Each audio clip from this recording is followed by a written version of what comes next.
नमस्ते, आप देख रहे हैं दी ललन टॉप और मैं बात करने वाली हूं उस सुपरस्टार की जिसके बेटे को ड्रग्स केस में अरेस्ट किया गया। शाहरुख खान के अलावा ये कौन से सुपरस्टार हैं, ये जानते हैं। शाहरुख खान के बेटे आर्यन खान को ड्रग्स इस्तेमाल करने और खरीदने बेचने के मामले में गिरफ्तार किया गया है। ये तो अब तक आपको पता चल चुका होगा। आर्यन को 7 अन्य लोगों के साथ क्रूज शिप से डिटेन किया गया था, जो मुंबई से गोवा जाने वाला था। नारकोटिक्स कंट्रोल ब्यूरो यानी एनसीबी ने बताया कि उन्हें टिप मिली थी कि इस क्रूज शिप पर एक पार्टी होनी है जहां ड्रग्स का इस्तेमाल हो सकता है। डिटेन किए गए लोगों के फोन से मिली चैट्स के आधार पर आर्यन को गिरफ्तार कर लिया गया। उन्हें स्पेशल हॉलिडे कोर्ट के सामने पेश किया गया, जहां से उन्हें एक दिन के लिए एनसीबी की कस्टडी में भेज दिया। जबकि आर्यन के वकील सतीश मानशिंदे का कहना है कि आर्यन के पास से किसी तरह के कोई ड्रग्स ही बरामद नहीं हुए हैं। एनसीबी सिर्फ चैट्स के आधार पर उनके क्लाइंट को नहीं फंसा सकती। 4 अक्टूबर को आर्यन कोर्ट में ले जाए गए, जहां उनके भविष्य का फैसला होना है। आर्यन खान की गिरफ्तारी की खबर आने के बाद शाहरुख खान ने अपनी फिल्म पठान की शूटिंग कैंसिल कर दी है। वो फिल्म के कुछ हिस्सों के लिए शूटिंग के लिए दीपिका पादुकोण के साथ स्पेन जाने वाले थे, मगर जब तक आर्यन इन मुश्किलों से बाहर नहीं आते, शाहरुख मुंबई में ही रहना चाहते हैं। हालांकि ये पहली बार नहीं है जब किसी सुपरस्टार के बच्चे को ड्रग्स केस में पुलिस ने गिरफ्तार किया हो। बड़े पॉपुलर फिल्म एक्टर हैं जैकी चैन। 2014 में उनके बेटे जेसी चैन को ड्रग्स के इस्तेमाल और उसे इस्तेमाल करने वाले लोगों को पनाह देने के मामले में गिरफ्तार कर लिया गया था।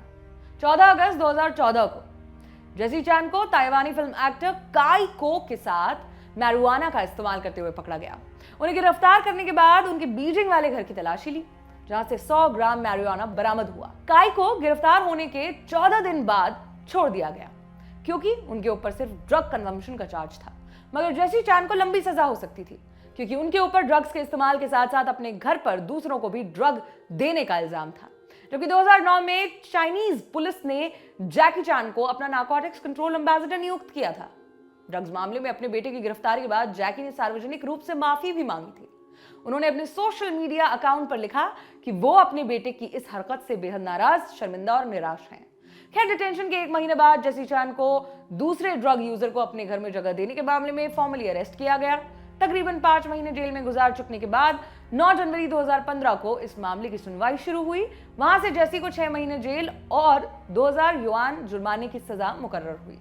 मगर जेसी सजा मिलने से पहले ही 5 महीने जेल में गुजार चुके थे, इसलिए उन्हें 13 फरवरी 2015 की देर रात जेल से रिहा कर दिया गया था। रिपोर्ट्स के मुताबिक जैकी चैन न अपने बेटे की सुनवाई के दौरान कोर्ट पहुंचे, न ही उन्होंने सजा कम करवाने के लिए अपने कनेक्शंस का कोई इस्तेमाल किया। जेल से बाहर आने के 1 दिन बाद जेसी चैन ने एक प्रेस कॉन्फ्रेंस बुलाई, जहां उन्होंने पब्लिकली माफी भी मांगी। जेसी ने कहा कि उन्होंने कानून तोड़ा और जेल गए, इसके लिए वो कोई बहाना नहीं बनाएंगे। साथ ही उन्होंने ये भी कहा कि उनके जेल जाने से उन सब लोगों को नुकसान होगा जिन्होंने उनके साथ काम किया। फाइनली उन्होंने मीडिया के सामने ये वादा किया कि वो आगे से एक अच्छे नागरिक की तरह रहेंगे। बताया जाता है कि इस घटना के कुछ समय बाद जेसी अपने पिता जैकी चैन से मिले, मगर दोनों के संबंध हमेशा खटास भरे रहे। 2011 में एक अवार्ड सेरेमनी के दौरान जैकी चैन ने घोषणा की कि उनके गुजरने पर उनकी आधी संपत्ति किसी चैरिटी संस्थान को डोनेट की जाएगी, यानी उनकी संपत्ति उनके बेटे को नहीं मिलेगी। अपने बेटे जेसी के बारे में बात करते हुए जैकी ने कहा, अगर उसमें काबिलियत है तो वो अपने दम पर पैसे कमा सकता है, अगर नहीं तो वो सिर्फ मेरा पैसा बर्बाद करेगा। आप देख रहे हैं दी ललन टॉप। शुक्रिया।